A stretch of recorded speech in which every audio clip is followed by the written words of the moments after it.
Now let us undo these changes because we do not want this data to be here, or you can simply delete this rest and move the data here.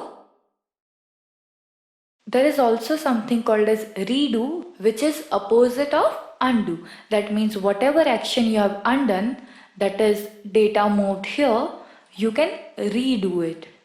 Keyboard shortcut for undo is the Control and the Z button on your keyboard, and for redo it is Control and the Y button on your keyboard.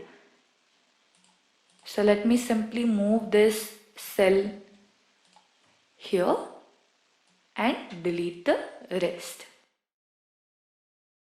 Don't forget to click on the save button every time you make some changes into your workbook. Otherwise, if for any reason your workbook gets closed, you will lose the changes that you have made. So every time you make some changes, make it a habit that you keep clicking on save or use the keyboard shortcut Control and the S button. So now let us start feeding in the data as per the sheet or as per the tracker that we want. So I will open the tracker file. So as you can see here in this particular file, now this file is the activity tracker that you will create to track your activity. Rather than doing it in any app or any website, rather than providing your data to them, why not create a tracker yourself where you can put your activities and you can track them, whether you completed the activity, whether you did not complete it, etc. So here you can see that first we'll be having a layout where you have weeks, like how many weeks are there in this month. Then you have days and you have dates. As this is the July month's tracker, you have starting in from 1st July going up to 31st July. Then here we have different activities like attending the school, playing different sports, reading different books.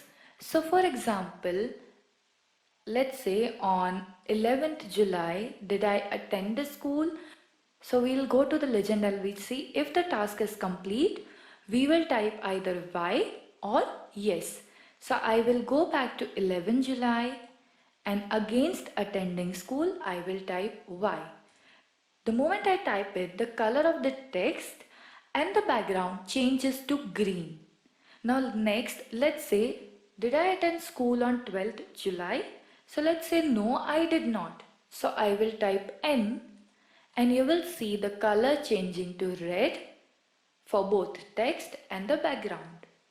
So this is how we'll be creating the tracker where you'll only need to open this tracker every day and fill in details like yes, no for all the activities that you have entered. For example, if we are talking about 11th July, then after filling this, you'll come down to this activity, you'll type whether done, not done, and it will hardly take 5 minutes, and at the end of a week or at the end of month you can see and analyze like what activity you have done, which activity you have done the most, which activity you have missed the most, and you can keep track on yourself better than any other app can allow.